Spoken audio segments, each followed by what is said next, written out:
اللهم يا رفيع الدرجات اللهم يا رفيع الدرجات الله. Bahkan idza wasa'al li ahlihi wa iyalihi wasa'ahullahu sanatan. Sahaja lemah nunyin kajembaran dina tanggal 10 terhadap keluargana, terhadap dulur-dulurna nu biasa daharna jeung tri poe eta mah meuli daging, meuli bandeng, geus urang ngariung jeung anak pamajikan jeung incu. Urang ngomong urang ngariung tanggal 10 Asyura ulah diondang tatangga mah. Urang bae ieu geus keluarga bae mah, keluarga bae tah ieu ngangeunahkeun ka keluarga dahar ditingkatkeun di poe eta, minum ditingkatkeun, maksudna menghargai jeung menghormati kana poe eta lantaran poe eta sangat bersejarah. Nah ieu wasa'ahullah, Allah bakal ngajembarkeun ka eta jelema sana tahu sataun eta ujianana lalu asa bae. Nah ieu terjadi harita adalah tanggal 10 bulan Muharram ianya Asyura. Masya Allah. Cek Kangjeng Nabi atuh ana ahakumi kakula leuwih hakbatan anjeun. Lantaran kulama jeung Kangjeng Nabi Musa teh sadarajat. Mantap Kangjeng Nabi puasa di bulan Muharram tanggal 10 yakni Yaum Asyura, memeh Ramadan terus saja Nabi puasana 10 Asyura. Bahkan terakhir cek Kangjeng Nabi lawistu lamun kuring hirup datang ka gobilin ila gobilin tahun hareup kaula la asumanna at-tasua bakal puasa tanggal 9. Lamun kaula hirup ka tahun hareup lain tanggal 10 bae kula deuk puasa jeung tanggal 9. Tapi ternyata Kangjeng Nabi haju maot pupus tekungsi puasa tasua. Ngan aya bahasa mun hirup mah datang ka taun hareup endek puasa tanggal 9. Mantap urang mah disunahkeun 2 hiji tasua nomor kadua Asyura. Bahkan sejarah mencatat dibuatna Kangjeng Nabi Adam mun diakurkeun ialah tanggal 10 Muharram. Diasupkeun ka surga ku Gusti Allah yaum Asyura. Diturunkeun ka bumi ge yaum Asyura keneh bae. Dibelumna Kangjeng Nabi Ibrahim alaihi salam ku Raja Namrud 10 Asyura. Masya Allah. Kaluar tina lau Kangjeng Nabi Yunus alaihi salam disemprotkeun ku lauk Nun tanggal 10 Asyura. Waduh luar biasa 10 Asyura.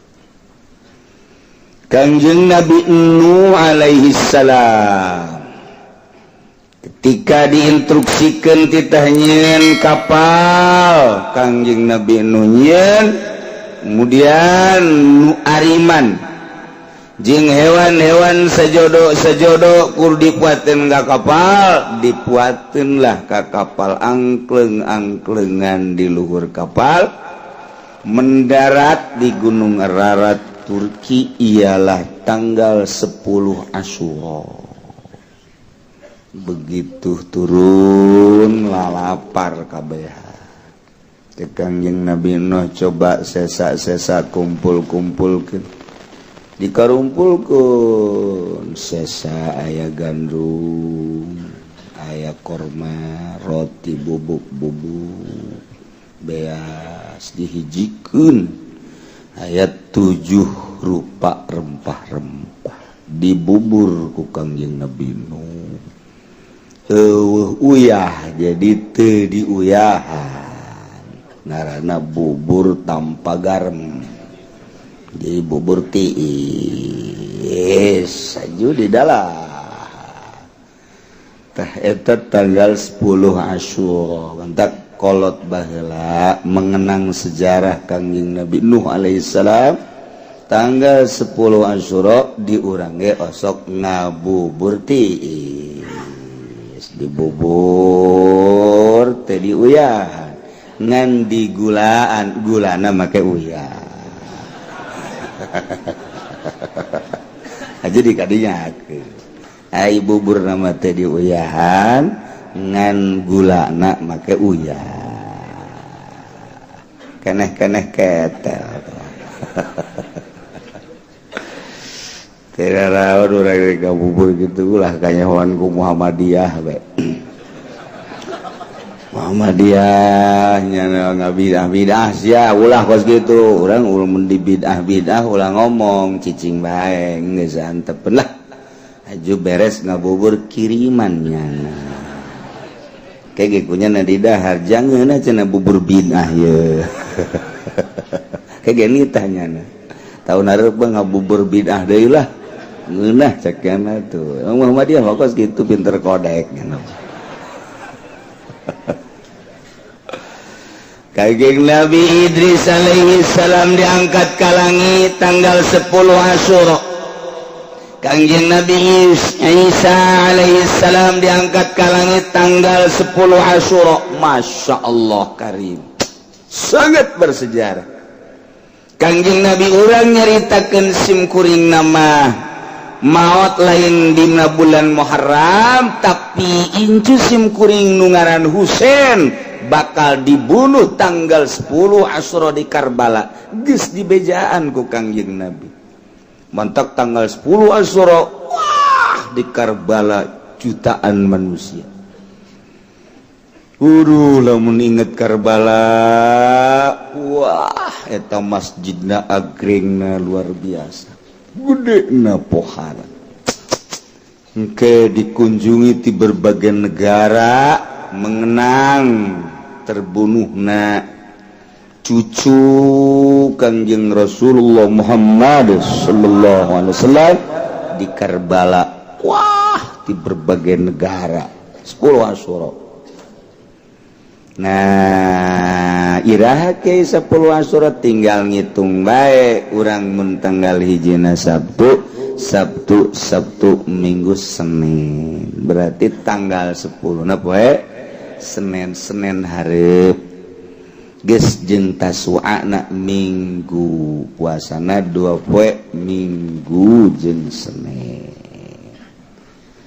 tuh cenah kula mah cenah deuk di tanggal hiji bae kamari waduh mantep jasa tah hiji datang tanggal 10 lah cenah moal tanggal hiji na mah janggeus kamari kaliwat ku ari teu niat geus ngawuduk mangkaning isuk bae ngamimiti lah isuk ge moal cenah kebe tanggal 5 Sabtu Minggu Senin Sasarbo berarti masalah lah tanggal 5 ge moal ceknya na kebe tanggal 7 berarti Rebo Kemis Jumat Sabtu cenah 7 ge moal kebe cenah tanggal 9 10 teu nana 10 ge moal ratu krante eta mah budak sudah dendek moal kene bae aya baru kolot dan kolot besi teu kapanggih deui jeung Muharram nu ngarasa kolot dan nu ngarasa kolot ieu aya kolot ge teu ngarasa kolot mapan blon ieu mah kolot aju ngarasa kolot asana aing nyaho kapanggih deui nyaho teu jeung Muharram hareup deuk puasa tuh Masya Allah bahkan as-sadaqatu fihi bisab'i mi'ati dirham sadaqah bidirhamin as-sadaqatu bidirhamin fi sedekah sadirham di tanggal 10 bulan Muharram ye terkecil cek Kangjeng Nabi dibayar 700 tikal terkecil. Lamun urang na bisa ikhlas beuki tinggi ulah dicaritakeun cek Kangjeng Nabi moal Gusti mah disanggakeun ka Gusti ku gede-gedena ganjaranna. Ke tanggal 10 disebut lebaran yatim.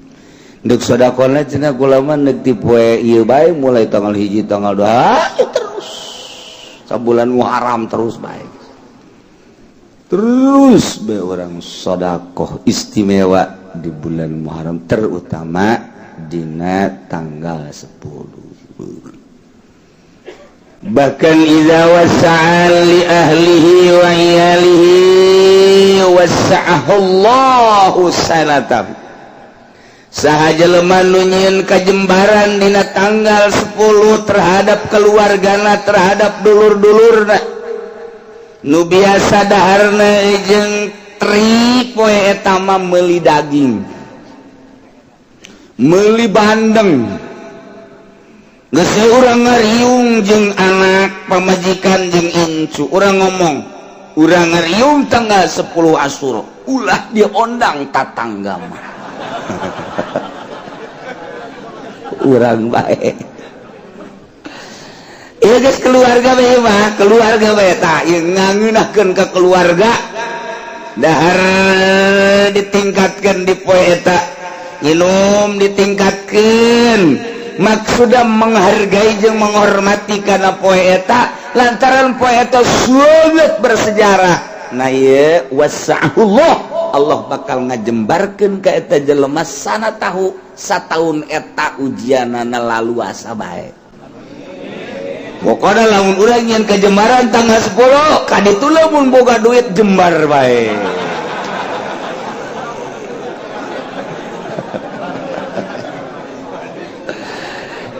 Jadi bere boga duit bae maksudna deui kitu. Ih siapa kumaha sih? Ibabari bae teh ku Allah dibere. Ya Allah ya Rabb. Itu ala iyali wa ahlihi. Guys, kuari mah urang ka kakak, ka adik, ka mamang, ka uwa, terus sekitar-sekitarna. Poe eta pokona nyieun kalaluasaan urang. Geus puguh pamajikan jeung anak incu. Kitu keneh ka dulur, ka mamang, ka uwa, tatangga-tatangga, karabat-karabat pokona ku urang dibere poe eta teh. Geus mah puguh asakna atahna we geus lah. Naon nu dibutuhkeun kunyana daharan-daharan inuman dan lain sebagainya bila perlu nu butuh pakaian ge bere ieu bakalna sataun eta dibere ka jembaran bae terutama jembar hate ikan nu hese ge jembar hate mobil boga pamajikan boga hate ngulunut bae mana teh hese eta kos kitu eta hese teh aya jelema anu boga duit ratusan juta tapi hatena Masya Allah jembar bae aya. Aya tah kos itu aya tah. Tapi sabalik ge aya anu boga duit barboga duit tapi teu jembar-jembar. Neuleuh pamajikan sakumaha neuleuh menggarong. Musuh jeung pamajikan jeung anak teu betah neuleuh keluarga teh dibere rumit bae. Aya eta mah geus bae model tapi nu model mah aya jelema keluarga leutik lah cek paribasa koreh-koreh cok tapi aya bae jang dahar aya jang minum aya jang pake aya pamajikanna teu pernah marah keur aya seri keur eueuh seri kitu keneh anakna Masya Allah nikmat jasa. Mun salakina nonton TV aju dinasehat ku pamajikanna kalah mangpaatna kos kitu maning maca sholawat deh tiis kana hate lah ya Allah ya Rabbi aju lamun salakina usaha bangun bebeneran teh abu tiduk-duk disusuk aju pamajikanna nganasehatan kalah ya dunia manggeus dibagi ku Gusti ulah sok hahanteman teh nu penting mah salat zuhur asar berjamaah masyaallah asana teu hujan ge tarariis bu masyaallah jajantung tiis teh sajantung ieu mah lain pan kapan geus balik karek jam 1 we geus balik kumaha bebonangan mana kempes ban kali itu deh idek mandi teh kudu mandi lah kuda gitu mandi kenceng lompatna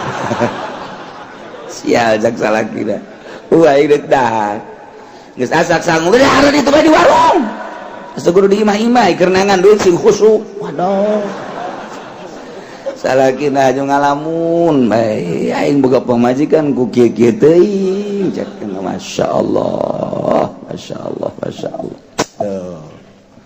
eta mah hareudang dek balik jam 4 ge moal kalah aing lah di babaturan ngajak balik urang balik moal aing kunaon kokoprak aya di ieu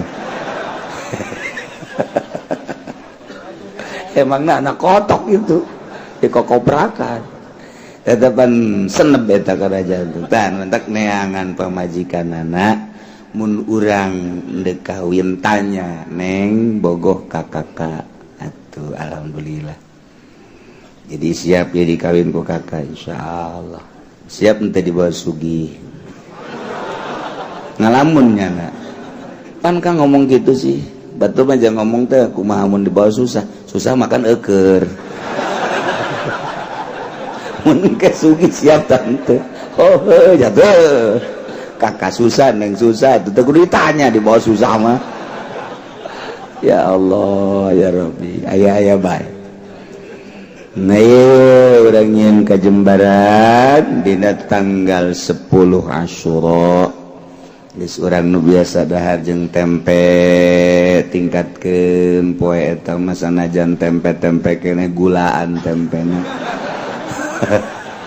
ulah digoreng-goreng teuing tingkatkeun we urang dina poe eta tah Senin geus urang nyieun ka Jembaran meuli hayam geus mun aya langsung meuli bakakak dahar bareng jang meuli bakakak urang boga kotok pencit kotok ge aya kotok sahabat nu ka imah aya geus ieu berarti ya milik urang lain Jembar aja sempit tuh Masya Allah daerah tanggal 10 Asyura poean yang sangat bersejarah geus ti kuari urang intip puasa urang mun bisa Minggu jeung Senin keur henteu jeung Minggu na geus Senin mah wayahna 10 Asyura mata mah nu sok biasa dilaksanakan ku Kangjeng Nabi urang Kangjeng Nabi Muhammad sallallahu alaihi wasallam tikuari siap-siap bonteng suri buah jeung naon cak pamajikan jangke poe Senin buruk atuh geus tikuari aya jeung ka Jembaran ayo geus puasa terutama yatim piatu fakir miskin keluarga yuk urang jieun ka Jembaran sebab nyieun ka Jembaran bakal dijembarkeun ku Gusti Allah Subhanahu wa ta'ala.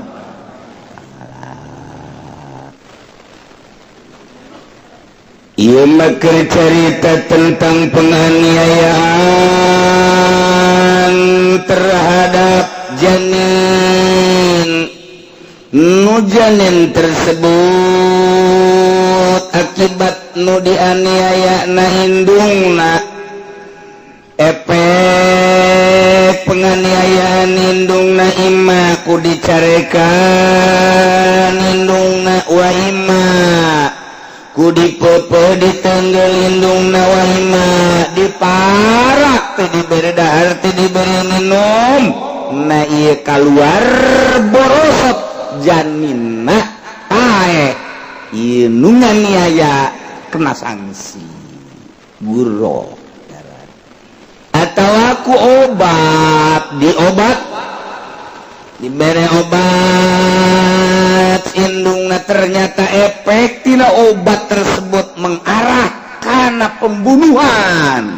Nah ieu termasuk karena pembunuhan janin kena sanksi. Mendak dokter sok hati-hati. Oh sedang hamil ya tadi bere obat sebab besi ke efekna kana janin tuh gitu. Aya nu ngahaja-haja ngaluarkeun orok. Semacam-macam. Nah, kan tadi teh dijelaskan bahwa janin guruh, janin ngajinayat janin, ngarusak janin, ngabunuh janin adalah guruh. Naon guruh? Wa iya guruh teh abdun eta hamba sahaya. Di urang mah hamba. Au amatun atau amat. Boyongan perang muslim mukmin perang jeung kafir diboyonglah kafir lalaki nak jadi abid awewe nak jadi ama kuarima malah muslim mukmin mukminat diboyong ku Yahudi sabaraha ribu manusia nu kuari terlantar di boyongan Yahudi teu dibere dahar teu dibere nginum kuari teh aya nu paeh di kam ilah pikiraneun urang sebagai mukminin anu urang teh dulur jeung urang Palestina al mukmin lil mukmin kal bunyan yasuddu ba'duhu ibadi urang teh ieu teh dulur diiket ku la ilaha illallah tetapi anehna urang ngonam jauh lah nu deket negara tetangga Mesir nu deket negara tetangga Yordan nu deket negara tetangga Qatar kok ieu teh teu peduli amat kos kitulah jalur politik nyana ge nurani nama ceurik orang Mesir ge orang Yordan ge nurani nama ceurik tetapi aya jalur pemisah melalui politik na iyalah politik jahat demokrasi teh kos kitu sehingga urang ngaleungitkeun ukhuwah ku sebab aya jalur politik ngahaja ku Amerika di demokrasi ke nu mantap digempur Irak lantaran can demokrasi supaya demokrasi engkena tersekat-sekat ku demokrasi beda jeung negara Islam Suriah lantaran kuat gempur supaya jadi demokrasi baheula Turki nu sakitu kuatna gempur supaya demokrasi ku demokrasi mah kos diurang ku ari agama lemah naik kafir-kafir Yahudi Kristen kitu bae geus ketika aya nu berjuang urang teh tersekat ku demokrasi aya aturan demokrasi kos kieu lah hirup urang di akhir zaman terasa loba kesenjangan nu kuat makin kuat nu gagah makin gagah nu lemah makin teu berdaya agama makin terus didiskreditkan di pojokan terus nu diorbitkeun teh bangsa budaya kufur terus politik kufur ekonomi kufur urang kuari geus 100% dikuasai perekonomian jeung perpolitikan ku aturan-aturan Yahudi teu berdaya urang padahal Indonesia mayoritas Islam bahkan nu jadi bupati na gubernurna muslim komo nu DPR nama aya kiai segala rupa kiai segala lain lalagaan kiai Habib malah tapi aya dampakna karasa ku urang kiai nu aya di DPR teu aya karasa aya Habib di DPR ku urang maksud karasa teh lain naon urusan agama terangkat apa henteu sih ku wakil urang sebagai kiai nu aya di ditu wakil urang Habib nu aya di ditu karasan teu mengenai tentang agama henteu. Iyalah demokrasi kieu bae terus. Betah urang demokrasi terus. Teu betah. Ya wallahu a'lam terserah. Kos kieu di Syria, di Irak, kuari Yaman, geus puguh Palestina. Sabaraha ribu manusia kuari anu teu dikaluarkeun ku Yahudi. Anu teu dibere dahar, teu dibere nginum, paeh terlantar kekuatan manusia paling ge 1 hari 2 hari geus saminggu teh geus jago atuh. Ieu teh nu loba pararaeh di jero kam. Nah, sebelah deui mah dibere cuman dialas lah. Nu biasa misalnya urang teh membutuhkan 20 huap paling dibere 5 huap. Deres kene masih dibere biasana orang membutuhkan 2 liter nyana dibere 1/4 liter 1 hari minum. Kitulah Yahudi lamun geus kitu naon ngaranna biadabna ka urang. Sebabnya nama dendam. Ketika Kangjeng Nabi baheula bergerak di Madinah, Yahudi terbagi 3, nah iyalah nu aya di Madinah, kemudian nu keluar Mesir, nu keluar ke Eropa. Nah, termasuk nu ke Amerika. Nu panjang mun dicaritakeun ngan 3 bae tah, nyana kerjasama kuari. Otomatis kuari teh dendam. Terjadilah seperti itu terus. Minoritas Yahudi tetapi kekuatan luar biasa. Sebab lawan, sebab sekelilingnya geus jadi Yahudi kabeh, geus puguh Amerika, geus puguh Eropa jadi Yahudi ngedukung adalah Israel. Indonesia ge ulah gandeng-gandeng geus jadi Yahudi. Ieu mah pada urang nabe yang ngelanan ngomong teh nya. Ulah bebeja ka batur, ulah bebeja ieu mah pada urang nabe bahwa di Indonesia ge geus jadi Yahudi sebenarnya mah. Nya, engke ente ngomong di ditu ulah gandeng-gandeng di sarua. Bebeja bae deui ulah gandeng-gandeng cek kiai ge bahwa di urang teh geus jadi Yahudi. Kan udah serang ngomong da tuh kabeh nyaho teh mah geus. Pasti tah tinggal urang pabisa-bisa nyalametkeun diri lantaran moal kebal urang bakal menghadap ka Maha Khaliq Allah Subhanahu wa taala. Beberes diri urang sing hade akidahna, sing hade syariatna, jang aturan ibadah ka Gusti Allah. Ke isuk pageto anak urang didik, anak urang lain lalagaan ieu serangan-serangan teh pohara jasa. Geus teu maelu urusan agama kuari urang lamun nyaritakeun urusan kejanggalan tentang agama lapor ke DPR geus teu ditanggapi ku DPR. Mentak wakil urang tinggal wakil. Cenah aya di ditu kiai di Golkar. Ih, teman-teman kiai gede. Ragag di tanggal caringin teh. Tigesle. Ih, cenah udang-udangna gede tambahan deui Gus ya udang-udang. Ajur sia. Niuhan di Golkar ajur inting-intingan. Pancena kiai kita mah masih bae geus. Ih, ulah kitu cenah kiai pan di dieu ge loba kiai Golkar, kena tobat. Kena tobat. Lah cenah aing mendek balik bae, jor siap balik ka ditu. Haji hudang, oh eta orang jeleumana. Heran teh daek tobat jelema asa bener bae.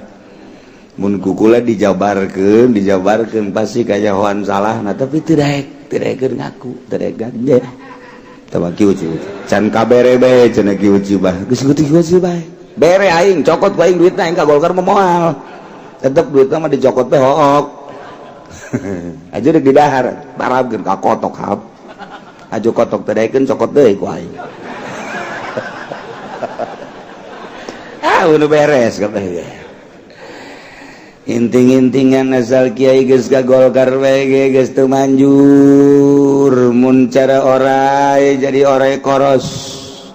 Nu tadina orai taneuh ge barang ka Golkar mah jadi orai koros, ngegel huntu umplak. asal Kiai ka Golkar geus kos kitu bae geus pokona asal Kiai ka Golkar kitu bae geus pokona ye cenah ieu Kiai hebat jasa endek hebat deuk teu asal asup ka Golkar kitu bae geus pokona asal Kiai asup ka Golkar sering amat cenah kieu supaya tobat majelis gede eueuh pondok 2 tingkat eueuh teu karasa eta ku kiai berarti di jerona aya kasalahan sakali deui asal Kiai ka Golkar cenah kiai bangun harengeusna aing karunya bareng yu urang luhurkeun agama ulah melalui Golkar kamana tuh ka PDI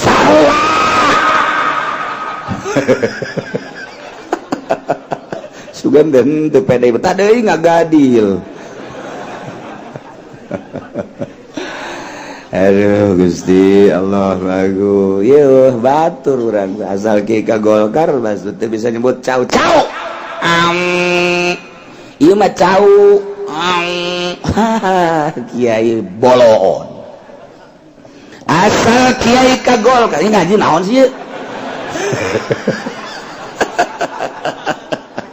bulan Muharram masalahna ya aduh hese jasa ya satu ngaluhurkeun agama ya acak-acakan kos kitu mah teu karasa kunyana majlisna bagus nu ngaji pondokna bagus nu ngaji naon hartina tu maning reod majlisna tapi loba nu ngaji kerecan ka Golkar mah masyaallah da kiai nu ngararaji luar biasa nyeusup tapi bareng asup ka Golkar inna lillahi wa inna ilaihi raji'un telah pulang ke rahmatullah kiai Golkar bloon je pan kiai kita emang kitu bae maksudna supaya sadar ya agama acak-acaka di agama coba contohan dina Kiai loba jasa mun diomongan hiji-hiji warauh kabeh urang kiaina nu ka Golkar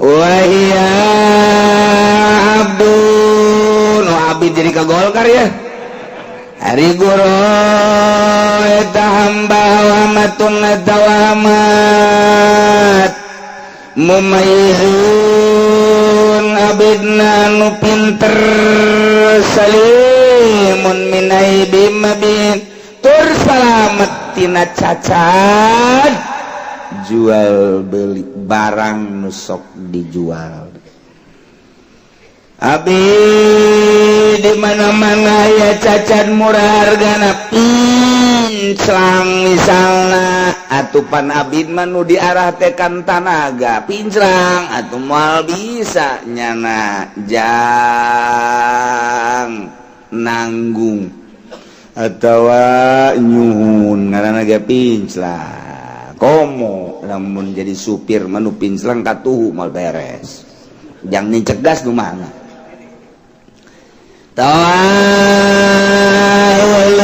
sabelah aib ngaran ulah nu kitu nu pinter salamet tur salamet tina cacat ieu mahal berarti janin teh di mana aya jelema ngabunuh janin efek tina penganiayaan indungna disingsieunan misarna ku salakina tatanggana ku jawara ku dokter sehingga ngalamun si awewe teh akibat disingsieunan terjadilah aya seperti depresi keluar orok dokter tersebut kena sanksi lantaran di Indonesia mah henteu aya hukum anu mengarah kana hidayat teu aya can selesai berarti urusan anak engke di Rabbul Jalil di harapan Allah bakal diselesaikan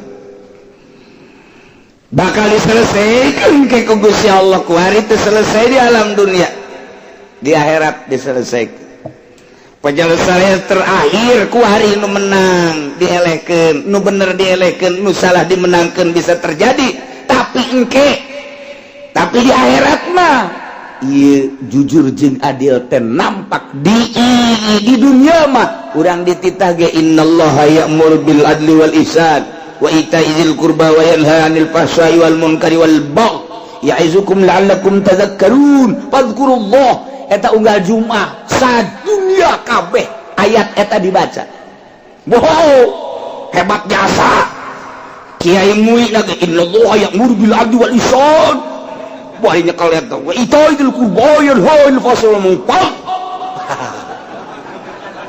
teu karasa pokokna ge teu adil teu jujur ayatnya tadi baca innallaha ya'muru bil 'adli wal ihsan itaizil qurba yanha 'anil fahsya'i wal munkar wal baghi ya'izukum la'allakum tadhakkarun fadhkurullaha beres mun kurang Aisyah maca ayat jujur tah henteu lalaba omong yang batur tah mah eta dibaca unggal Jumat ku kabeh unggal khatib nu mantak khatib teh di urang pangheulana ka neraka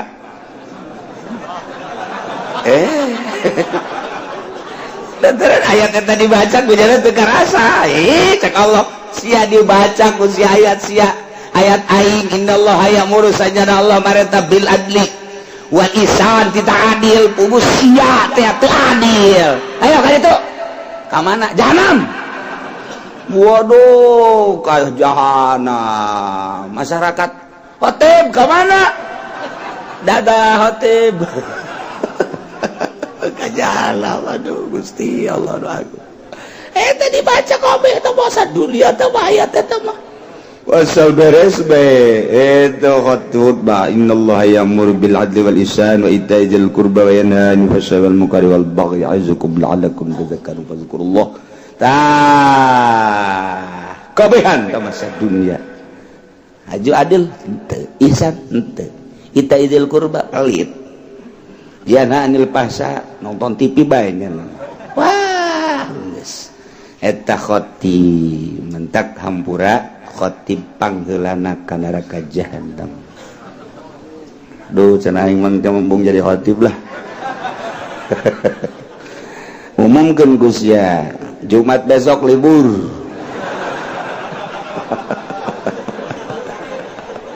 aduh Gusti Allah doaku boro-boro libur puguhnya nama hayang tambah dari poe Jumat teh ulah Jumat eta bae supaya saminggu aya 2 Jumat emang kumaha digaji pan ku pemerintah bolon eta sakali khutbah sabaraha duit gar sabaraha duit tuh Haji Pendi mah jasar dibayar bareng nya namanya bae terus mau menang ganjaran si Haji lah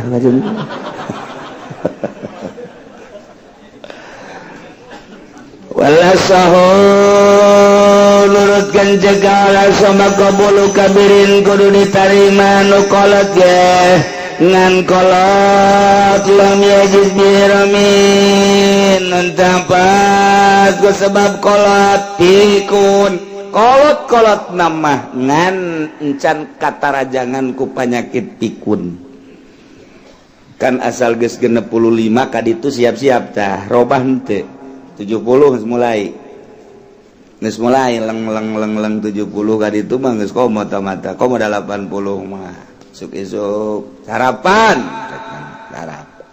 geus beres nyarap teh kopi geus beres kopi iya mana ieu aing isuk can ngadaharna naon kakareng cek kene ieu kudu digantung ya aki-aki kos kieu geus babarahan kan ini aing geus tambelarkeun ku sia cenah ieu can diberena naon cak nini aing tadi sapiring di mana kotok meureun tah mah dibere deui ku ninina di dahar deui saep deui di blon nepikeun mah kos kitu tah geus beres manang meureun setengah jam geus asak sangu jeut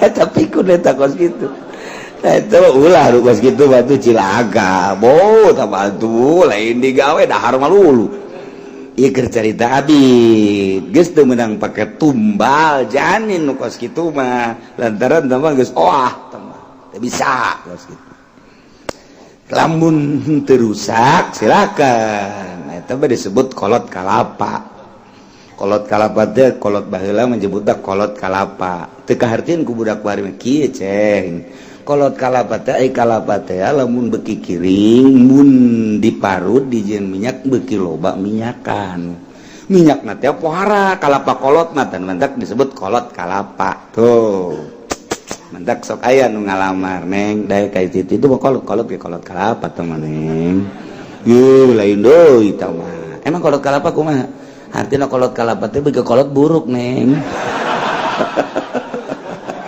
sia ajak neng teh sudah teh loba minyakan neng buruk atuh meng dua pilihan lamun teu loba minyakan buruk aing geus kolotna tinggal gitu bae tah ya seperti Kiai Haji nu ngaraji ka dieu ngaranna kolot kalapa eta jadi loba minyakan ngomong ka situ bae nu teu ngaji eta kolot buruk ngaranna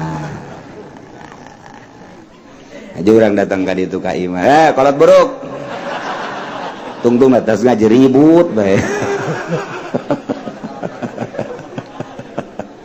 Masya Allah Ustaradul gara-gara ngaji iya jadi kos kieu teh dipake mah ngaji sekadar koleksi we di jero hate ganjaran mah meunang ngaji ganjaran doang mentek ngaji pelebah dieu mah ya sanajan HSG masalah yo kieu teh batu kudu dibejan jeung kiana komo dibejan atuh kerek teh dibejan guys ieu mah masalah ieu moal dinanamkeun sanajan HSG sebab ieu teu kapake mah ngaji mah teu kapake andai kata ngaji ieu terus yo sababaraha minggu ieu mah teu kapake ngaji jinayat mah ieu geus gampar samak di luar HS mau anggal masalah geus teh mah geus jadi jana mawa permadani aju mawa anggal kedeng bae kitu cek sajen teh mah doa atuh ngaji teu kapake ieu mah HS bae cara urang Arab bae kitu so masalah jadi henteu naon sebab ieu mah teu kapake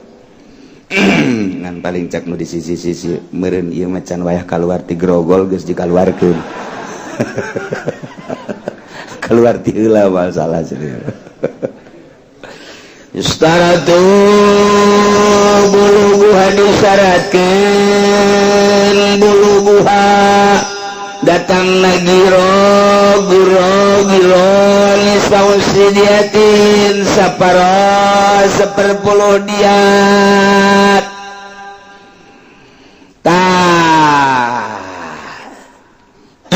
datang ka Yustaratu disyaratkeun buluguha nyampe na dina harga nyampe na guroh gitu guroh abid dina harga saparo per 10 diat lamun 100 onta bagi 10 berarti 100 bagi 10 seberapa 10 saparo tina 10 seberapa siapa pinter ya budak asa TK aing ngaji kieu jadi 5 tah nyampe ka dinya tah masalah tah mentek ge fil huril musim raqi qimatu khamsatu abirah 5 onta jadi tegah per 10 diat 5 tak kudu nyampe ka harga 5 onta si abidna jelema Zaid misalnya nganiaya sarwiti nuker hamil dianiaya dengan cara disingsiran kemudian keluarlah orok napae atau ditegur keluar orok napae atau diobat keluar orok napae nah iya nu menganiaya kudu mayar diat nak separo per 10 diat berarti harga 5 ontaeun 5 onta abidna abid teh ya kudu bayar abidna 5 onta lamun hiji onta 15 juta kali 5 berapa 75 juta berarti bayarna nyana 75 juta tuh gitu ya Masya Allah geus pain takidat bakom satu abiro mun abidna ternyata abidna upadi mah kudu mayarna ku abid di Indonesia mah kan abid dipaksakeun ku kumaha ge abid amat malah aya kajen ku kumaha lainnya amat mah anu kasipatan ku abid jeung kasipatan ku amat maka ieu mah hargana bae tuh sabaraha khamsatu abiratin 5 ontaeun onta nu gede nu bagus 15 juta. Nah 15 juta kali 5 berarti 5 kali 15 juta saudara 75 bener ente sih masih salah ini mah asal terpercaya ini mah coba pakai kalkulator 75 juta Masya Allah. Nah iya kumaha lamun abinna kolot kan kolot mah murah eta kan nu mahal teh nu mahal kulantaran dadampak kene umurna 30 40 50 mahal lantaran tanagana bagus kene seter kene nu kolot tadi ge kan ulah nu kolot mah lamun datang ka geus pikun kecuali lamun encan pikun ngan harga rada turun teuing mah abid umur 30 abid umur 40 abid umur 50 aya ge umur 80 tapi henteu pikun masalah guys sanajan rada murah hargana kula mah sok inget ieu teh ya dongeng ya aki-aki boga pamajikan ngora ngobelah dieuna ieu keur cerita pikun maksudna rada kolot kebelah dieuna si aki-aki muriang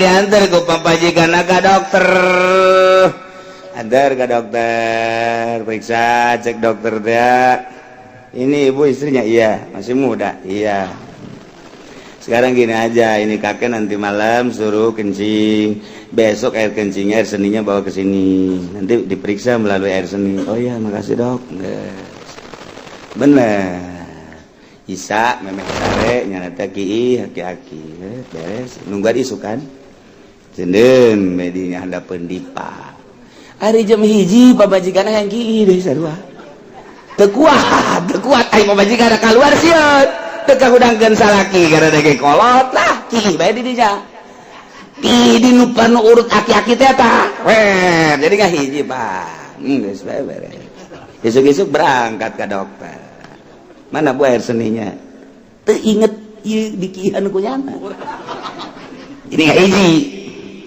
ini dok air seninya diperiksa barang diperiksa saya kaget cek dokter kenapa suami anda hamil ini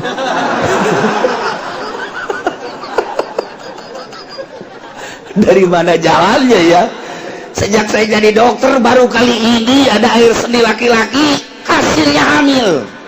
Wah ini ada apa ini? Serta majikan sial, ceki aing merenana. Dadok gak jangan dimasalahkan, lo pulang aja lah. Bukan begitu, tapi ini jadi masalah ini. Ini jadi masalah ini, ada kakek-kakek hamil ini. Aduh, itu lain nyaina nu pikun apa majikan, tahu nu pikun. Ayo geus karolot kare itu eta.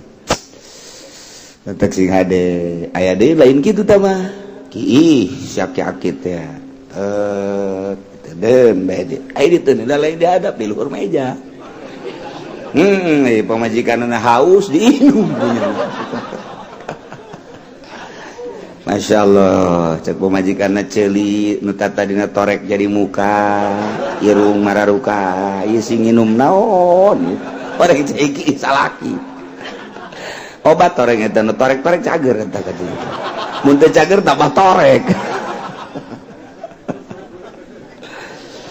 Falil akdi kibatuha falil fakdi wakila la yusaratu cek sakal mah la tustaratu teh disyarat kudu datang la yusaratu kudu datang karena saparo 1/10 tiap falil akdi kibatuha tetep falil fakdi tetep kanu eueuh hargana bae jadi hargana bae lamun abdi eueuh cara diurang geus bae harga nah ieu hargana sabaraha duit dibikeun ka saya wa hiya liwarasatil janin pikeun ahli waris janin iyalah ahli waris janin mah berarti indung kemudian sahabat ahli waris sakumaha biasa ahli waris kewajiban anu mayarna ala akilatil jani ka akilah asobah jani wakila cek sakal inta amada faleh mun nyana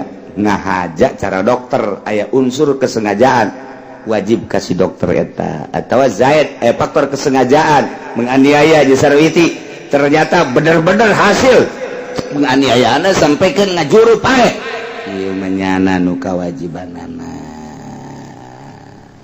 wal janinul yahudiyu awin nasraniyu wallahu a'lam bissawab. Billahi minasyaitonir rajim. Bismillahirrahmanirrahim.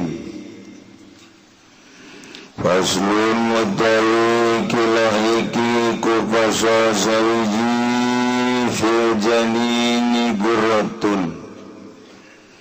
Ikut tetaping dalam dua hubungan utawi hamba ingin pasara mayitan namun naima pisah ya janin hal mati bijinayatin kalawan sebab jinayah fi hayatiha ing dalam urip ummu au mautiha atawa maut ummi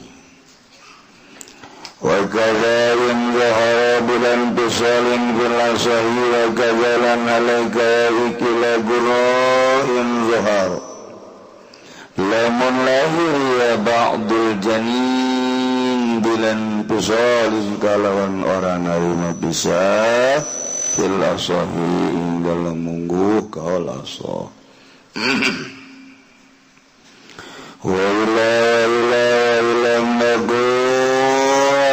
bil hurwal muslim bil janin tadi fala syai'a fihi maka ora sewiji-wiji iku mawjud ing dalam janin hayana dawahale urip wa baqiya zamanan bila alamin lan cia janin zamanan min zaman bila alamin gang tetap galawan orang nalara summa mata kali-kali mati ya janin fala domana maka ora ketumbuhan iku mawujud wa imatalan lamun mati ya janin hina kharaja waktu metu ya janin udama alamu atawa langgeng opolarane janin wa matalan mati ya janin fadiyatun nafsin maka iku diat nafsin walau alqat lan lamun nibakeun ya imraah janina ini ing dengan roro pagurratani maka iku hamba roro awadan atawa ing panangan pagurratun maka iku guroh pagurratun maka iku guroh sawi wakan iku kaya ikilah janin lamun utawi daging golal goa bilukang ngucap sapa pirang-pirang dukun beranak suratun khafiyatun iku tetep ing dalem lamun utai rupa kang samar gila dan ucapaken palapad augulna tawa ngajab ya gwadulau bakia lamun naiksia lamun litas latas sawaro maka yakin narima ngarupa ya janin wahia abdun aw amatun wahia abdun aw amatun. Para jamaah kaum muslimin wal muslimat rahimakumullah. Alhamdulillah sabada orang libur saminggu orang masih keneh diberi umur ku Gusti Allah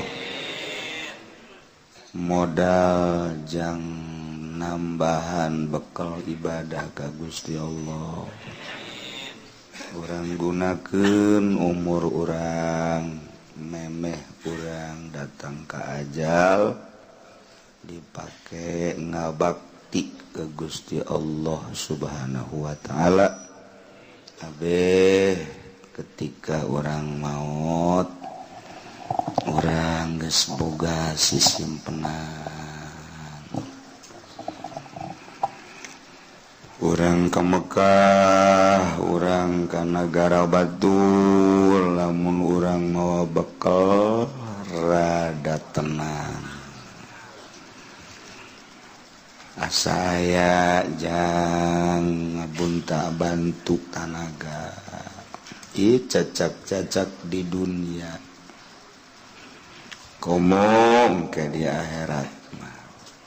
Mun urang teu mawa bekal liek dengan eueuh dulur teu aya nu bakal ngabantuan urang babaturan nu selalu bareng jeung urang adalah amal urang bagus kapanggih bagusna goreng kapanggih goreng mementak teureun-eureun tiba heula para rasul, para nabi, para wali, para ulama dakwah ngajak ka umat supaya berbakti ka Gusti Allah abeh engke di akhirat aya dina kasalametan. Sepuguh kafir mah munafik mah musyrik mah sing jarungkel ajero neraka. Atuh urang malah sapira urang menyaritakeun usaha ti jauh we ti dagang oncom, dagang jengkol, toge sakitu rawa dagang teh. Jadi geus jararauh mudag bangsa kafir.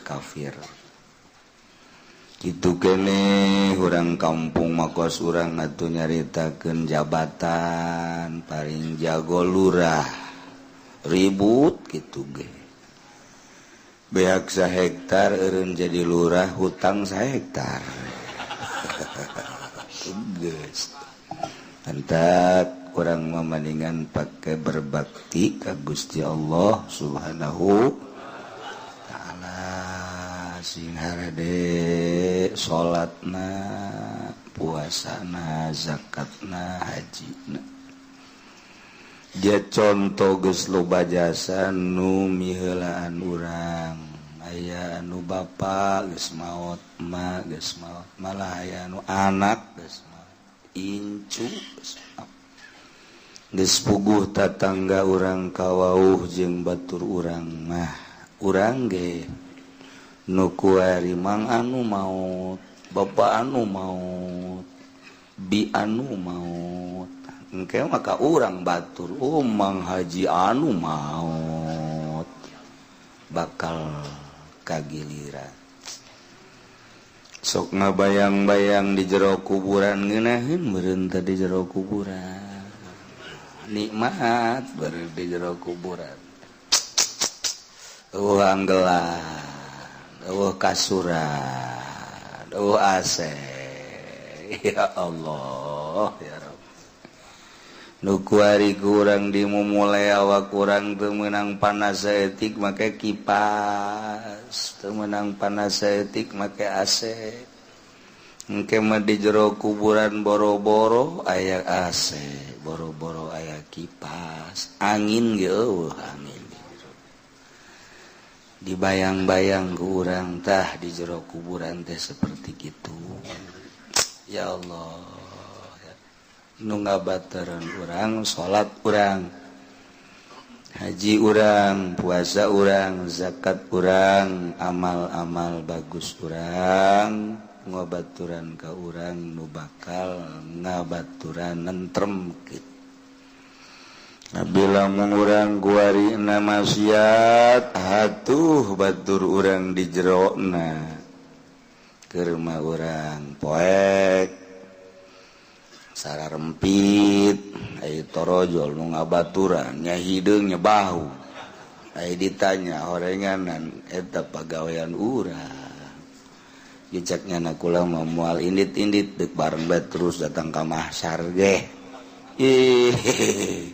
geus itulah sia indit ka itu moal kula terus bedek milu bae itu isin aing ka nyawan ku batur deuk isi deuk teu cek aya bedek milu bae terus sia sa eta nu nyedekeun mbak teh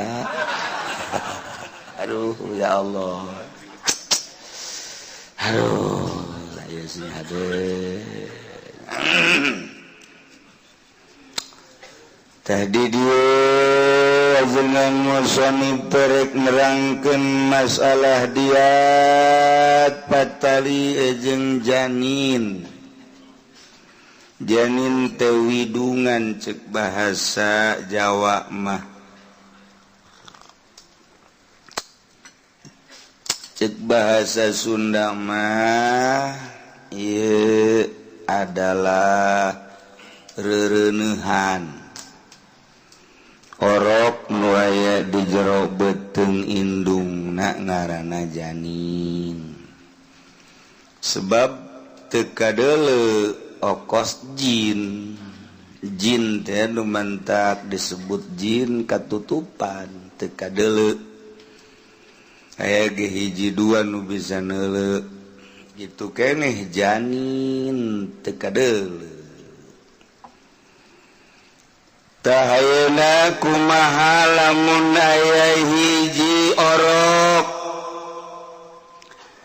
janin disebutna salila aya keneh di jero beuteung orok tersebut dianiaya orok tersebut dirusak datang ka paeh orok teh pengrusakan orok teh macem-macem ima nu dirusak teh indungna ku sebab diancam bil qouli ku ucapan hiji awewe reuneuh aju awewe eta teh diancam ku hiji lalaki diancamna beukadak dilak ku omongan pokona diancam dicarekan di badegong sia lamun teu nurut ka aing pokona digantung sia ku aing diracun sia bajeburkeun sia ku aing pokona mah beak dicarekan pan aya awewe mah sensitif awewe mah hayangna di alem bae teu beunang we awewe mah kacarekan saeutik sayur belamun kurang di alam ieu ngeunah amat sayur buatan sa padahal mah teu penting ngeunah geus dijimpret bae nya apa geus dijimpret bae masyaallah emang ngeunah ka ih lain ngeunah deui ieu sayur asem buatan saha iya tuh buatan saha deui jauh saha ngeunah tinggi sih sayur asem masyaallah sakitu ge teu dikonengan ka aja mah abu budak sayur asem lamun dikonengan jadi naon eta tapi nyarang geus dijimpret bae ya Allah ya Rabbi ta'ala pokos gitu hayangna di alam sensitif mun kieu mah ieu buatan sayur emang kunaon gitu emang modal gitu ajung-ajang hilek bae kaburkeun hal bekal lah eta geus teu bareres masyaallah ieu dicarekan awewe teh ku sebab dicarekan diancam malah sia kulantaran sia sapoe dua poe kadeleuna ku aing tia teh nurut aing mantas di Sukabumi aing kaditu kadeket laut kapanggih jeung aki-aki wah umurna ge geus kolot jasad tam jago teluh dibawa ku aing teluhna ieu sia ku aing teluh sia kajen ku kumaha gitu seuneun awewe mah kitu-kitu teh akhirna ngahanju disingsieunnan kitu datang kanyanan nahan kasieun teu karasa borosot ngajuru paeh odakna orok nanupahi orok takut sebab indungna diancam dek disiksa dek dianiaya mun teu nurut kemudian dek ditelu jeung sajabana nyana aya kasieun ngageter-geter bakat tingku ngageter ngalahirkeun sorangan anak keluar sorangan ku kitu perasaan sieun anak keluar iya jadi masalah jadi masalah hiji aubil paliat tawaku pagawean dianiaya si awewe teh ditampiling dicabok digebuk wah geus pokona dianiaya anu luar biasa malah penganiayaanna lain sakadar kasukuna betul dianiaya otomatis orok keluar bersot iya bermasalah anu nganiayaan bitarki atawa diantep si awewe teh ditahan di kamar teh dibere dahar teh dibere nginum teh dibere dahar teh dibere nginum diantep di kamar teh dianiayana melalui pengantepan teh dibere dahar teh dibere nginum sapoe kuat kene dua poe nya nangis kageter-geter katilu poe teu kuat orok keluar ti heula pae ieu ge termasuk penganiayaan atawa make obat si awewe ngahaja dititah nginum obat ku hiji jelema supaya keluar orokna dipaksa supaya diinum otomatis diinum ku si awewe keluarlah orokna paeh iyalah bermasalah eta keur carita jeung batur kuari jeung salaki sarua bae salakina boga pamajikanna keureuno dicuarekan ku salakina bebeakan dicarekan datang ka ngegeter-geter ngajuru atau ngalahirkeun ku sebab dicarekan ku salakina paeh anakna ieu ge salakina bermasalah atawa salakina ai peutingna budak awewe teh pamajikan digalemohan ai beurang ditampiling pan ieu teu kenal ieu nu kos kieu biasana nu nyandung ieu nu kos kieu tah wah ditampiling dianiaya digebuk loba we anu kos kitu teh Waalaikumsalam awewe gimana ya abdi cenah ti dieu ti bojong aya naon dibuka ku nya tiungna eta kudaon ngajendul ieu cenah ditinju ku salaki boh meureun sia Pajar Norton meureun musuh Muhammad Ali Masya Allah datang ka ngajerendul harejo da segede kieu Masya Allah pohara amat sih mah henteu meureun eta meninju na ge make hizib kajen gukum biru sih tah tah ieu disiksa ku salakina disiksa ditenggeulan datang ka ngajuru ngalahirkeun anakna atas penyiksaan salaki berarti salaki pembunuh atau aku salakina teh dibere dahar di sel di jero kamar ayo sia ku aing bongan teu nurut sia ka aing sapira dicandung sia teu nurut amat ditundun di jero kamar dibere dahar henteu dibere nginum henteu sapoe dua poe otomatis teu kuat anak keluar atas penganiayaan di sel ku salakina paeh anakna salakina pembunuh atawa dibere obat ku salakina supaya dikeluarkeun eta anak teh keluar paeh pembunuh berarti eta keur carita jeung batur keur carita jeung salaki kuari jeung dokter sarua pasien datang nggak usah ada insani atau ka nu di pos non gara cari hasil atau Anissa dan rumah sakit yang lain USG begitu USG waduh ini bayi nyungsep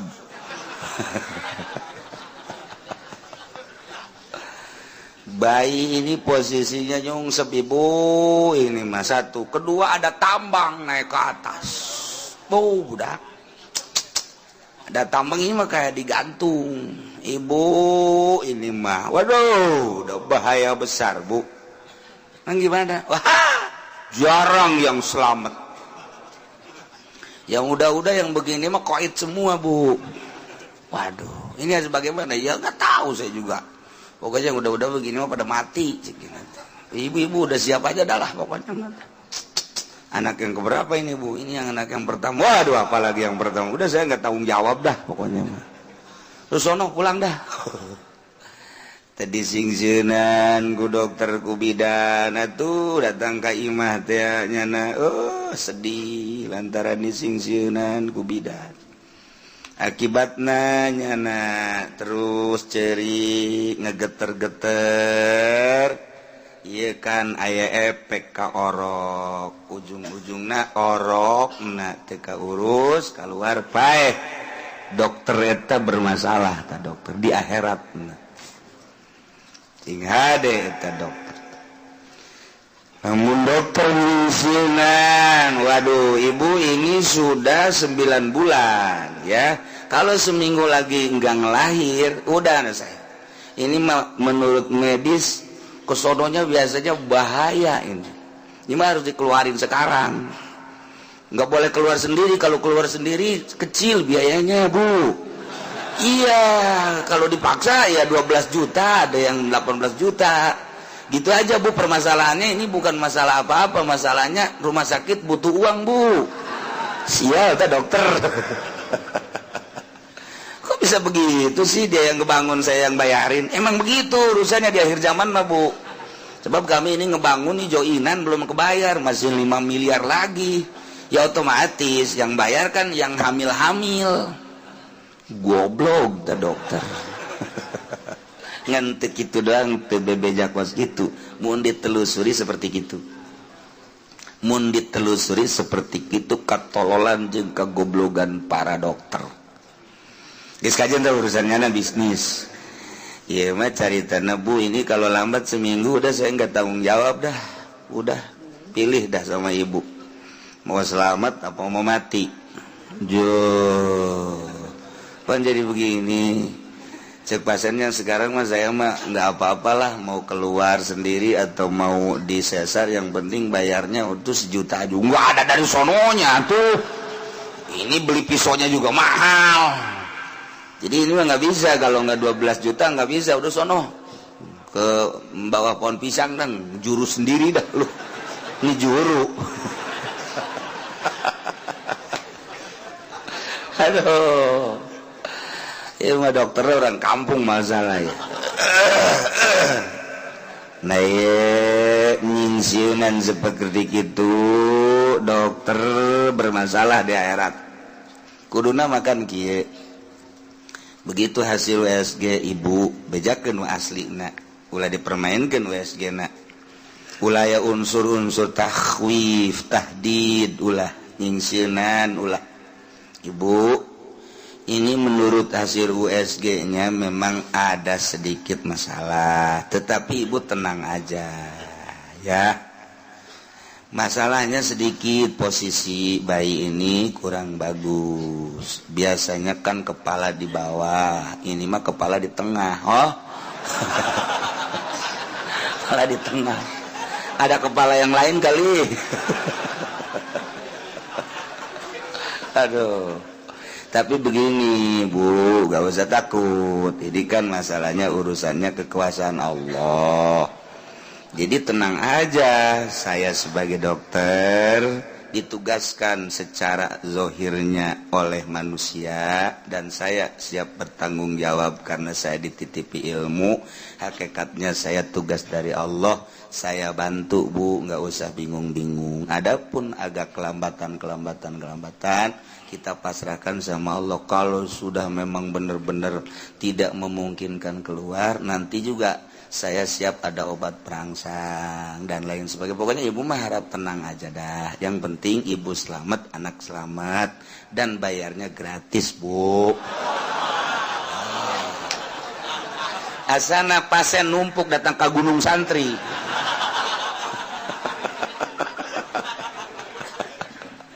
Nginahin, nginahin pasien ge. Kayak promosi pasien budak dari itu bae kabehan. Ta eta ulah sok nyingsieun takhwif wa tahdid bermasalah.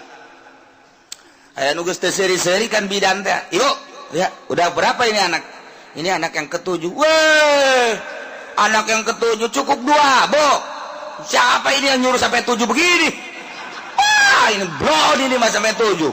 Enggak boleh. Di Indonesia cukup 2 saja, keluarga berencana. Pulang sono.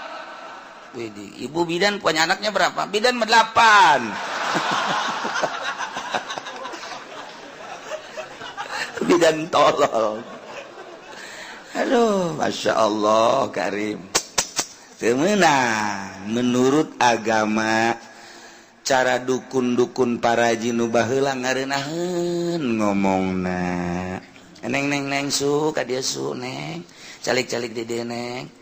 Kieu kumaha diusapan biasana nek ngalahir mah koski dibantuan ku emak ya tenang bae tenang lain neng bae ja kabehan ge ngalalahirkeun jasa salamet alhamdulillah bari babacaan neng minta ka Allah diurutan geus aya mules neng geus aya tanggas mulaian tenang bae neng kalem ulah boga pikiran ku kumaha tenang neng na ke kumaha dibantuan ku emak embun-embunana dipangniupkeun neng gitu sagala ditiup embun-embunan sagala dukun misalkan eta ngaranna ngabebenjokeun abe tenang tah aya karasa tis atuh aya pasti ja angin nginain madukun terus bari pencetan bari baca neng bacaan minta ka Allah urangna Allah orok dengan Allah itu ngaluarkeun ya Allah mamalangan seukur sebab doang ngabantuan doang hayu tunggunaheun ulah boga pikiran ku kumaha ngeunaheun madukun teh eta meunang ku bidan tidak boleh madukun tradisional ikut campur tangan pugu eta bidan ge baheula keul kaluarna meunang madukun nya teu meunangkeun goblok bin bolon iyalah negara teh ya lain hayu dimajukeun mun nya gedek ngamajukeun bangsa jeung negara eta nya boga ilmu eta nya boga pangabisa mantak naon diperbantukeun lain ditutup lain haju kudu bidan bae pedah teu boga SK ti negara je aya dek ngamajukeun mah ieu asal salamet pancak madukun ge kok bidan kuari sikarari itunya ja salah jak bidan baheula mah dukun baheula mah asal mantos ngalahirkeun nyanda neng nyanda sing ade besi robah ieu na neng make anggel ka dieu ieu na talian neng ulah kena turun ka handap tuh rapi mun lempangna ge neng lalaunan mantos ngalahir mah kuari mah mantos ngalahirkeun ti olahraga bingung ai macak madukun teh teu akur aturan baheula mantak kolot baheula mah beteungna raramping bae sanajan boga anak 12 tanagana gede bae jeung kadeulna sehat bae geus boga anak 12 masih kene nandur masih kene nyabut kuat keneh bae kuari coba boga anak 3 bae aja kararebi bae geus puguh susu mah gua lalade jasa Pak ampun geus teu halalakur perbantukeun mantak namun nya ge dek ngabajukeun bangsa eta kan bangsa Indonesia warga Indonesia boga kabisa tuturunan aya babacaan jeung aya carana tidak menghargai ieu medisnya tidak menghargai madukun anu baheula nyanana ge kaluar hasil madukun tanyakeun coba Pak Harto ge eta kaluar nang madukun Ibutin jadi presiden eta keluar nang madukun buat teuing SBY ge nang dukun Jokowi segala nang dukun kuntilanak buat deui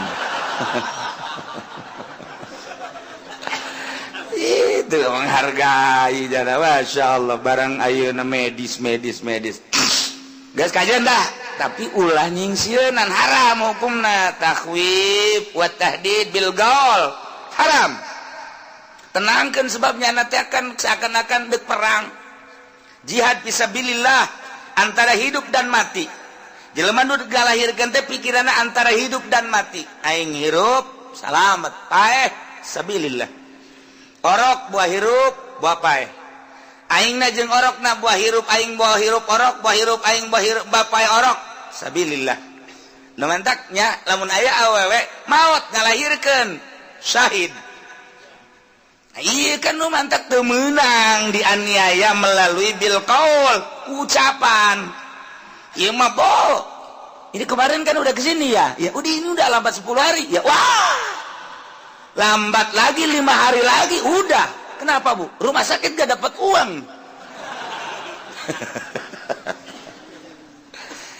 Ngeunahkeun coba omongan anak. Gitu atau ku pagawean atau aku obat Bu ya ini anak yang keberapa emang Ibu ini anak yang kelima wah nggak usah banyak-banyak Bu nggak boleh sebab ini Indonesia ini kalau kebanyakan umat nanti miskin waduh bahaya ini udah terlalu banyak Jakarta udah padat Tangerang juga udah terlalu padat tambah lagi sama anak Ibu lebih padat lagi nanti. Waduh, nah udah gini aja dah, nih minum aja obat nih biar keluar. Nanti itu gimana? Udah mati nggak apa-apa dah pokoknya mah. Bere obat supaya paeh, dokter ngebunuh. Atawa awewe nanu hayang. Pagi dok, pagi. Siapa nama? Sarwiti. Alamat Cikupa. Udah berapa bulan ini Ibu ngandung? Udah ada 7 bulan. Suaminya ikut nggak? Nggak ada tapi nggak tahu di mana suami saya. Loh, maksudnya nggak tahu di mana? Emang suami Ibu kemana? Suami samperan Bu, dok samperan. Punya suami apa enggak? Saya tadinya jadi Salome. Apa itu Salome? Kalau dokter mau nyempurnain juga nggak apa-apa. Sial deh Salome. Oh, maksudnya apa tuh satu lubang rame-rame? Aduh. Tolong dari Sarwiti. Jadi ini kesini mau apa ya? Mau nyelamatin saya aja ini mah. Saya malu terhadap tetangga. Lagi berbuatnya nggak tahu malu sekarang malu. Iya dok, udah saya mau dimatiin aja ini anak. Wih, nggak boleh. Aturan medisnya nggak boleh kecuali bayarnya mahal. Di Jakarta kan aya dokter mal dibejakeun kekurangan dokterna anu sok ngaluarkeun eta. Bangsa WTS kerjasama jeung pemerintah aya pas satu ketika pernah diadili. Tapi disalametkeun. Dokter tersebut selamat padahal kan dina aturan undang-undang nama tetap baik kudu dihukum sebab pembunuh tetapi karena kerjasama ya masalah eta kan rame sekian tahun ke tukang dokternya hirup kene kuari ge nya nama namun aya WTS namun aya wanita penghibur malam tah ramil eta kadi geus disadiakeun ku pemerintah segala rupana pinarakaeun teh ya. Geus supaya ulah nanggung ka isin geus. Akhirnya dokter tersebut diadili tapi tetap salamet. Nu hiji deui eta mah kan Kristen dokterna, nu hiji mah dokterna Islam. Sanggeus tanya ngaluar-ngaluarkeun mungkin geus puluhan atau ratusan kabelah dieuna ngadengikeun pengajian si dokter teh. Cerik akhirnya nyana merapat ke kiai terus ngobrol tobat tidinya eureun tina aktivitas dokter kandungan. Geus banyak namun geus sebab teu sepi-sepi tina urusan penganiayaan terhadap bayi. Minimal eta nyingsieunan kabelah dituna atuh ngaluarkeun aya faktor kesengajaan dan lain sebagainya akhirna nyana tobat kuari ge hirup keneh geus teu maelu. Geus nyana mah kuari ibadah 2 dokter. Ngaranna ge tertera atuh. Geus eta carita doang. Nah ieu mah lamun dawuh bidan ge kesulitan lantaran kuari manggeus ka bidan. Dokter ge kesulitan, masyarakat teh geus kadong percaya urusan medis, tetapi tata carana kudu ngangeunahkeun lah bidan jeung dokter. Ieu aya masalahna di dieu. Seorang wanita merdekatur muslimah otomatis janin nage nuturkeun indungna berarti merdekatur muslim. Ketika janin tersebut dirusak dengan jinayat, indungna nu dirusak imma disingsieunan sehingga merojol keluar, wa imma dicabok, dianiaya, dipopoan keluar, atau diantep, ditante, diberi dahar, diberi minum, atau melalui obat keluarna orok. Ieu nu nganiaya fi diatil janin gurroh nyana wajib kudu bayar.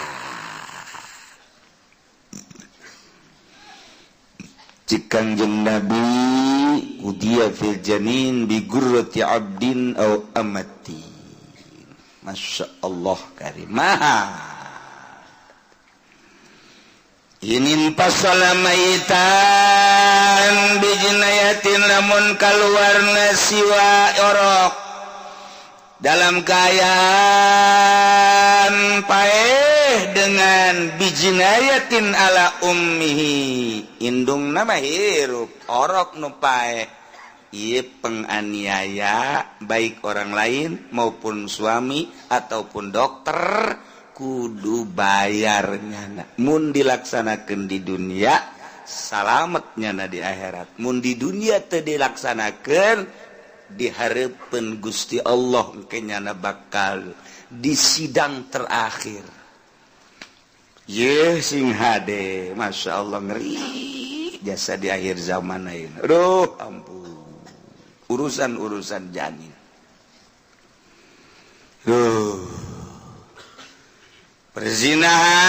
Perzinahan lain bae di negeri-negeri kafir, di Amerika, di Inggris, di Belanda, Jerman, Prancis lain. Di Indonesia nu mayoritas Islam, urang lamun ningali penelitian medis anak sekolah Yogyakarta 60% sudah tidak gadis lagi. Eta pada tahun 2000. Ketika diteliti pada tahun 2010 anyar keneh 70% sudah tidak gadis lagi. Mulai di SMP, SMA sampai kuliah. Orang yang serikeun Yogyakarta, yang serikeun lantaran eta teh daerah pelajar istimewa Yogyakarta teh. Nu ti mana mendi datang ka dinya rek naon gitu ngaranna merauk pendidikan sebab di ditulah anu dianggap komplit mimiti PAUD TK datang ka SD datang ka universitas milih neuk jurusan naon bae Yogyakarta. Ieu DIE istimewa lain lalaga. Tapi ternyata pergaulanna geus seperti kos kitu. Seuri kabeh.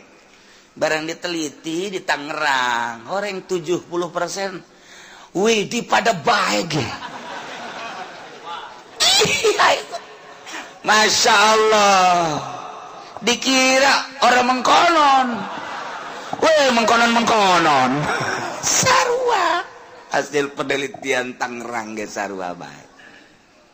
jadi sih gak ada kan sekolahna orang pasar Kemis orang gelam diliwat Cilongok majantenya nama terus gembor doyo belah di Sepatan mau belah di Tuna Cikupa terus belah Raja belah di Tuna Curug kebelah dieuna itu terus ka di Tuna Cipondoh Gondong kebelah dieuna itu terus Cengkareng Kalideres eta kan teu jauh ti urang dinya drek teliti baca ku urang di media 70% sudah tidak gadis lagi.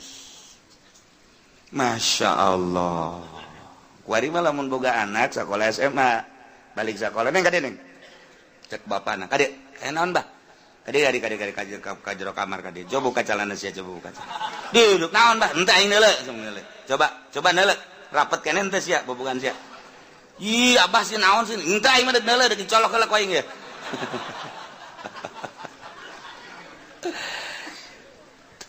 Gusti Allah mah ndek kumaha teu kituna coba ayeuna lantaran pergaulan geus bebas jana jeung babaturana geus buguh boncengan balik sekolah aju lamun belajar bersama teh naon ngaranna belajar bersama teh sapeuting belajar bersama naon ngaranna aing mah dasar teu sarakola sia mah aing ngadadengikeun helena naon tah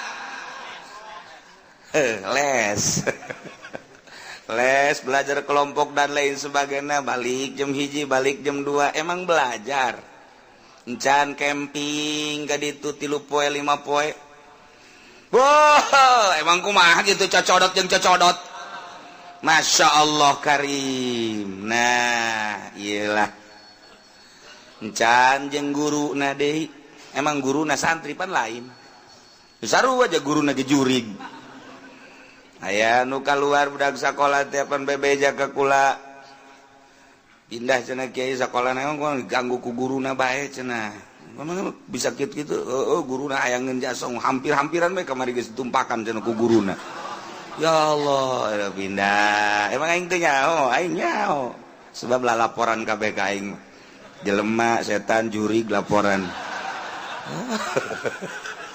nyaho jasa aduh ya Allah aya nu kieu guruna teh guru nu mana kieu ge wau kan atuh lain wau deui tah mah heuh eta Masya Allah jak kopehna mah mancrit teh dah tu kopeh tinggal kopeh eta kos kitu Allah geus teu bareres ieu keur carita seputar pergaulan bebas nu mantak lamun menurut penelitian medis seperti eta wajar komo di luar eta keur carita pendidikan kuari eta si mbak antar kontrakan waduh tamang geus hese nyaritakeunana pokona we geus aduh antar kontrakan aduh Masya Allah mun dicaritakeun manya baroga salaki pan geus puguh nurangda nu gadis ge atuh geus kos kitu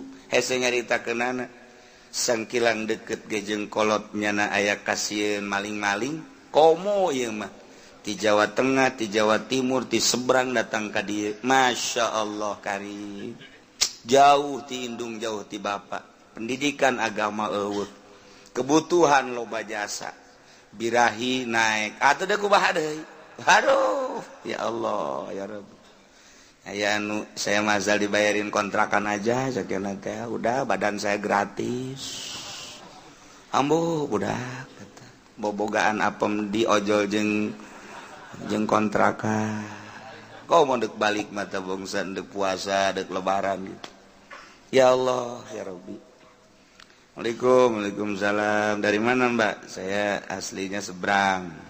Ini tinggal di mana saya ngontrak di mana di Anu. Mau pulang Mbak. Saya mau pulang atau enggaknya mau nggak jadi masalah. Tapi ini saya harus bayar kontrakan. 6 bulan belum dibayar. Tolong cariin Pak Kiai siapa yang mau sama saya. Yang penting saya mau bayarin kontrakan aja lah. Maksudnya gimana? Ya memang nggak paham sih Kiai itu. Sial nanya deh ke aing aing paham sebenarnya mah aduh ya Allah ya Rabbi rombongan nu kos itu teh loba rombongan tahilah jadi lain lalagaan perzinahan Gusti Allah eta satu sisi perzinahan anak sisi lain ieu nu hamil teu meunang disingsieunnan teu meunang dirusak hahamilanana baik disingsieunnan ku ucap sehingga keluar anak maupun ku pagawean dianiaya digebuk disiksa sehingga keluar atau ditahan teu dibere dahar teu dibere nginum sehingga orokna keluar atau melalui obat sehingga orokna keluar dalam keadaan paeh ieu tanggung jawab di dunia na kudu bayar mun di dunia henteu bayar di akhirat mentak lain lalagaan geus sababaraha bidan ahli kandungan dokter ahli kandungan lain lalagaan lillahi ta'ala ya nyana datang ka kula kabelah dieuna dibere nu salakina boga panyakit na hese di obatan seorang bidan kaliber nu tadina boga kalakuan seperti kitu jatuhna kuari ka salakina teu bisa diobatan panyakitna aneh aya anu menimpa ka dirina sorangan aya nu dibere puyeng bae kakolotnakeun teh teu puguh rarasaan lain hiji lain dua bidan nu datang ka kaula seperti kitu kaayaanana nu salakina anu dirina boga panyakit nu sulit ditangani aya anu puyeng bae teu puguh rarasaan pokona mah ku kalakuannya nata tadina menganiaya batur engke ge bakal balik penganiayaan tersebut ka dirina sorangan. Nah, ieu kakarak urusan-urusan di dunia anu langsung ti Gusti Allah. Tetapi tetep bae mun can dilaksanakeun aturan syariatna engke di akhirat bakal diselesaikeun. Naon hartina di dunia nyana kuari boga mobil mewah, boga imah gedung, boga tanah hektaran.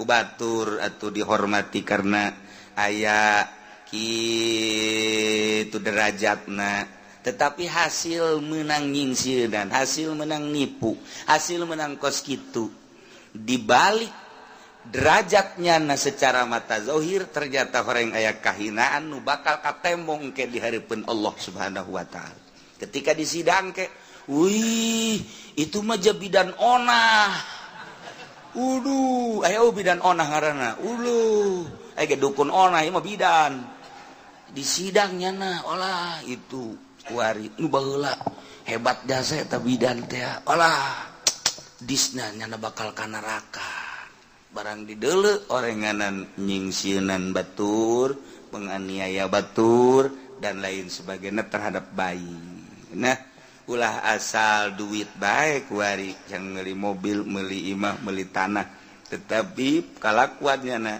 awas di akhirat Masya Allah karena di Indonesia lain negara Islam aman-aman baik tapi engke di akhirat fil janin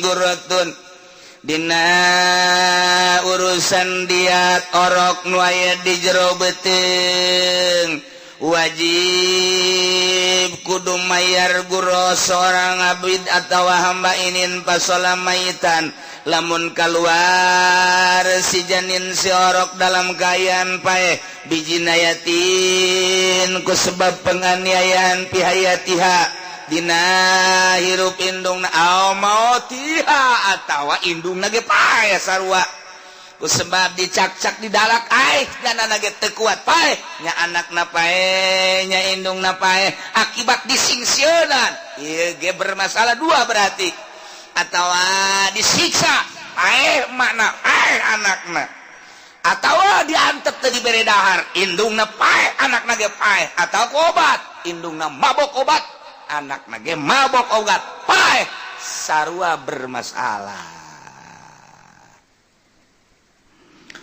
wa kaza in zuhara bilan pisolin pil asohi kitu kene sarua bae dina pada wajib kudu bayar gurohna yakni seorang hamba ketika orok keluarna sebahagian doang bilan pisolin encan pisah orok kakara keluar doang sabeuheung doang geus kanyahoan orok teh paeh akibat tina penganiayaan seorang akibat tina penganiayaan suami akibat penganiayaan dokter akibat penganiayaan tersebut encan keluar kabeh kakarak sapotong doang geus dinyatakeun paeh il asoh ieu ge sarua bae tanggung jawab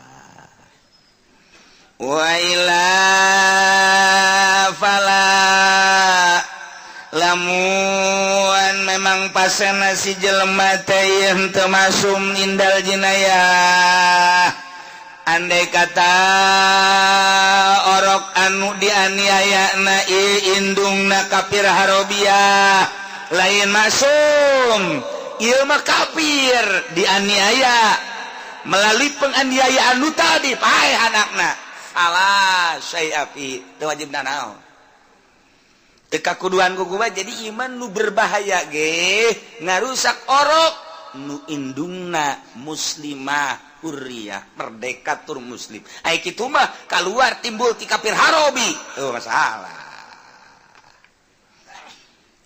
hayan wa baqiya zamanan bila alamin hayan wallahu a'lam.